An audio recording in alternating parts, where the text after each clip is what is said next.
Terpujilah Tuhan. Shalom saudara dan saudari. Bertemu kita semula di segmen Rhapsody Reality, segmen ajaran firman Tuhan dari Pastor Chris setiap hari. Haleluya.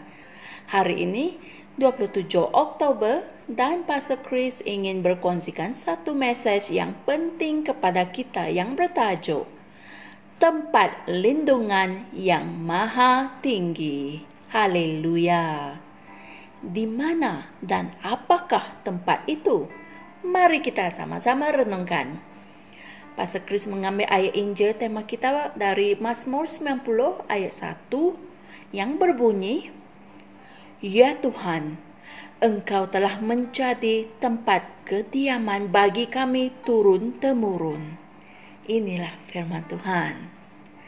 Pada zaman ini, ketika terdapat begitu banyak masalah dan krisis, dengan kejahatan yang semakin merebak di seluruh dunia, ramai yang berfikir, adakah kita mempunyai harapan?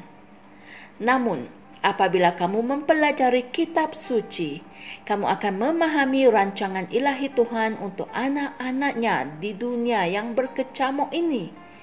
Contohnya, Mazmur 91 ayat yang pertama sungguh menginspirasikan dan mendamaikan.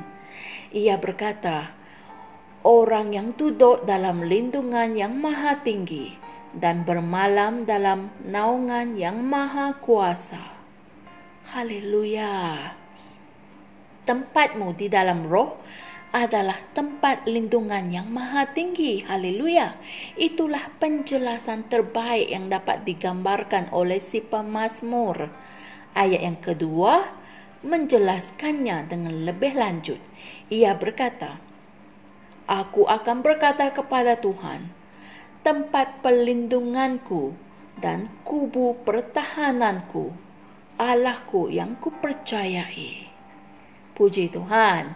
Ini bermaksud Tuhan sendiri adalah tempat lindungan tersebut kerana dialah tempat perlindungan dan kubu pertahanan kamu. Haleluya. Oleh itu, kamu tinggal dalam lindungan yang maha tinggi bermakna kamu tinggal di dalamnya. Amin. Dalam perjanjian baru, tempat itu dinamakan Kristus. Seperti yang tertulis dalam 2 Korintus 5 ayat 17 yang berkata, Sesiapa yang ada di dalam Kristus. Haleluya. Perhatikan ungkapan yang digariskan, yaitu dalam Kristus, yang menunjukkan bahawa Kristus adalah sebuah tempat di dalam Tuhan. Haleluya. Bagaimana seseorang itu boleh berada dalam keadaan yang tidak baik di dalam Kristus? Ianya mustahil.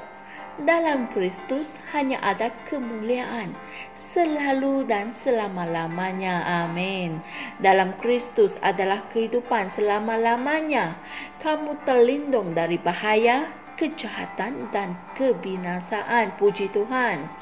Sebab itulah dalam Mazmur 91 ayat 7 ia berkata, 1,000 orang akan rebah di sisimu dan 10,000 di sebelah kananmu, tetapi ia tidak akan mendekat kepadamu.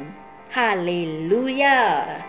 Saudara dan saudari semua, mari kita sama-sama berdoa. Ya Bapa, terima kasih atas kemuliaan-Mu dalam hidupku, atas hadirat-Mu di dalam dan di sekelilingku.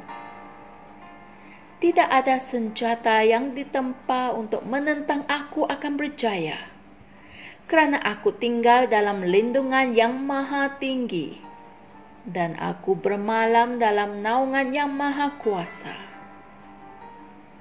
Roh yang besar hidup dalam diriku, serta di dalam Dia dan melalui Dia aku memerintah dan menang dengan penuh kemuliaan ke atas syaitan dan unsur-unsur dunia ini. Dalam nama Yesus. Amin.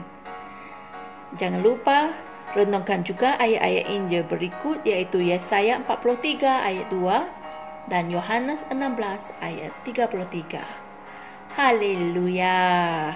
Kristus adalah sebuah tempat, dan tempat itu adalah tempat perlindungan dan kubu pertahanan kamu, tempat lindungan yang maha tinggi. Puji Tuhan.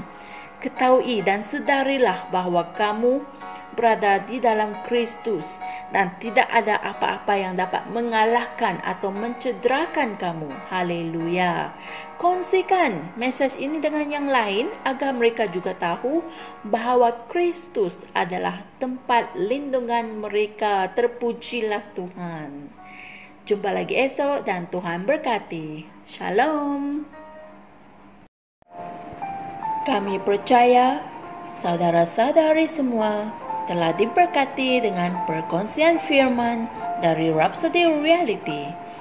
Bagi sesiapa yang ingin menjadikan Yesus Kristus sebagai Tuhan dalam kehidupanmu, kamu boleh mengucapkan doa ini bersama dengan saya. Ya Tuhan Allah, aku mempercayai Yesus Kristus, Anak Allah yang hidup dengan sepenuh hatiku. Aku percaya Dia telah mati untukku, dan Allah telah membangkitkan Dia dari kematian. Aku percaya Dia hidup hari ini. Aku mengaku dengan mulutku bahwa Yesus Kristus adalah Tuhan dalam hidupku mulai dari hari ini. Melalui Dia dan di dalam nama-Nya, aku mempunyai kehidupan yang kekal. Aku telah dilahirkan semula. Terima kasih Allah kerana menyelamatkan jiwaku. Aku sekarang adalah anak Allah. Haleluya. Tahniah, sekarang kamu telah menjadi anak Allah. Untuk apa-apa sebarang pertanyaan atau untuk mendapatkan lebih banyak maklumat mengenai bagaimana untuk bertumbuh sebagai seorang Kristian, Anda semua boleh hantar mesej di akaun Facebook kami atau email kami di tni.msia@gmail.com. Sekali lagi, tni.msia@gmail.com. Tuhan berkati Anda semua.